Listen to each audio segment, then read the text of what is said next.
भोर के 9 बाजे छै। पुतहु ऑफिस लेल तैयार होइत छलै तखने ओकर साउस ओकरा बजाबैत ओकरा कमरा में पहुंच गेलै। कनिया, यही कनिया, देखियो आधा दिन निकल गेल लेकिन अहाँ के मेकअप अखन तक नहीं खत्म भेल है। कहियो भोरे उठ के अपन सास के चाइयो पूछ लेल करू। सासू माँ, जखन हम उठे छी अहाँ चाय पीने रही छी। आब बेर बेर चाय से तबियत खराब हो जात ने। हम तो अहाँ के नीक लेल सोचे छी, अही हमरा हरदम ताना मारत रहे छी। मतलब आब हम ताना मारे लगलौ हैं? तहन की, अहाँ ताना नहीं मारे छी त और की करे छी? अब एकरा दुलार त नहीं कहबे ने। ओना अहाँ त बड कहे छलौ हैं कि पुतौ नहीं बेटी अहाँ छी। हमरा त नहीं बुझाइए जे केनो अपन माँ अपन बेटी के ई बात कहते। हाँ, सही कहे छी कनिया अहाँ। कोनो बेटी अपना माँ के संगे एहन बर्ताव थोड़ी करते। लेकिन सासू माँ, हम एहन की कह देलौं जे हमरा अहाँ एते ताना सुनाबे छी? बस हमरा सुनबा के मौका चाहिए अहाँ के। सास पुतोह के बहस चले छले। उम्हर आनंद तैयार भ क अपन पत्नी शीला के आवाज देलकै। शीला, ये शीला, अहाँ कतऽ रह गेलौं? जल्दी आउ। हाँ हाँ एलौं, बस 2 मिनट, बस 2। देखलिए सासू माँ, अहाँ के कारण हम लेट भ गेलौ ने। और आप अहाँ हमरा माथा नहीं चाटू, बंद करू ई सब। कियाकि अब हमरा लग न त एते टाइम है अहाँ से लड़ऽ के और नहीं त हिम्मत। अब हम जाय छी ऑफिस। अब अतः से हम अपना माँ के घर चल जाब। अब अहाँ अतः आराम से रहो अपन घर में। अरे कन्या, सास के नजरअंदाज करे शीला कमरा से बाहर निकल गेल। अरे भगवान, जल्दी आबि जाओ। अहाँ के कारण हम डेली लेट पहुँचे छी ऑफिस में। अरे हाँ हाँ आबि गेलौं। किया हल्ला केने छी भोरे भोरे? दुनू माँ बेटा एके जना छी। की कहलिए ये? किछ नहीं, बस कनी दिन लेल अपन माँ के घर जाय छी रहल है। तो ऑफिस से आबैत काल हम ओते चल जाब। ठीक छै। अहाँ तो माँ के कह दिलिए है ना?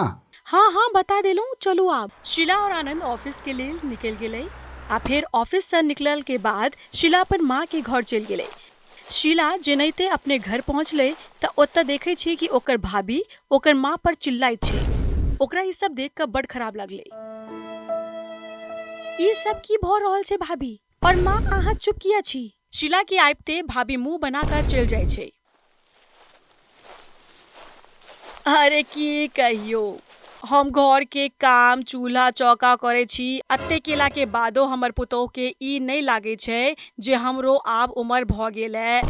आई बुढ़ापा में ना त ओकरा तरस आबै छै, ना ओकरा ई लागे छै जे हम आई घर के नौकरानी नहीं छी, ओकर सास छी। जहिया से बियाह भेलैया ने तहिया से हमर पुतोह हमरा एक कप चाइयो तक नहीं पुछलक है।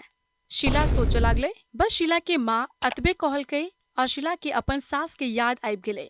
और ओ सोचे लगल जे ओकर भाभी ओकर माँ संगे जे करे छै ओहो अपन सास के साथ यह त बर्ताव करे छै। ये सोचते शीला के आंख में आंसू आबि गेलै। माँ शीला से बात करे छले लेकिन शीला अपन सोच में डूबल है। शीला, शीला बेटी, की भेलौ? की सोचे छी तू? आंखो लोरल छौ?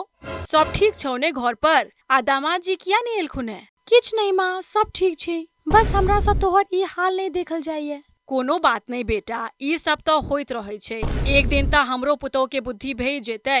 तू ई सब छोड़, अंदर चल। नहीं माँ, हम आप अपन घर जाय छी। हमर माँ ओतऽ हमर इंतजार करैत हेथिन। अपन माँ के घर से शीला अपन घर लौट जाय छै। उदास मन से शीला अपन घर जाय छै। घर के दरवाजा पर ओकरा आनंद भेटै छै।